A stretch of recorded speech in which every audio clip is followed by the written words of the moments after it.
Let's take a moment to learn from this experienced Springboard educator.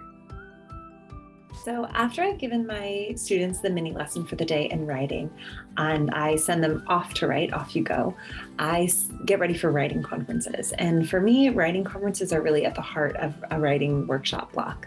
I think they're important because it gives you the one-on-one time with every student to give them individualized instruction in whatever they're working on to become a better writer. It also gives you insight into their process, seeing where a student struggles and how they come up with ideas and how they sound out and get their words onto the page. And then it also can motivate struggling readers, knowing they're going to have a time to share a story with you or a nonfiction piece is going to motivate them to get something on the page for when it's their conference day.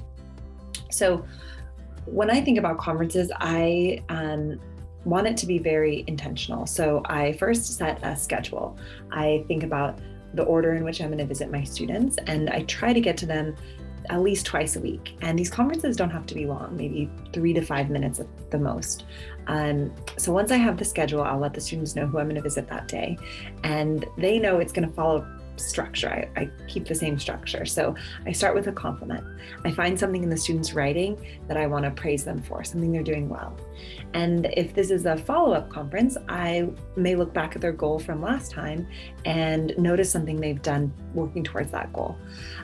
Next, I'll notice something new to work on.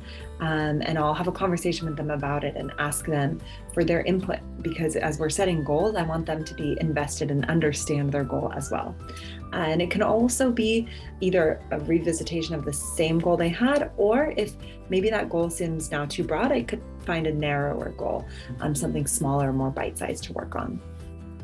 After we've got a new goal, I might write it down onto a Postit so that they can see it right there with a little illustration for my PR students. And then I'm going to model it for them. I'm either going to use a mentor text to show how an author we've read has done this already, or I'm going to model with my own writing, my own piece that I'm working on, how I would do this. After they see the model, then it's their turn to practice. And they practice sort of without my help, but with me right there, right? I want to see that they can do it and coach in only where necessary, so that when I leave them to go conference with someone else, they're able to independently work on their goal. And throughout this whole time, I'm taking notes. So they know if I'm writing something down, it's just to help Ms. Lucy remember, not because I'm evaluating their work at all.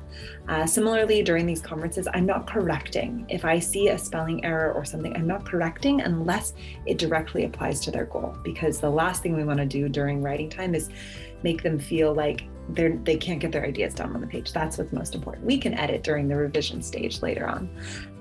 And so once I've got my notes all written, I will revisit those before I conference with that student again, so that I can look at what goal we were working on, and that'll help me lead right into the compliment for the next conference.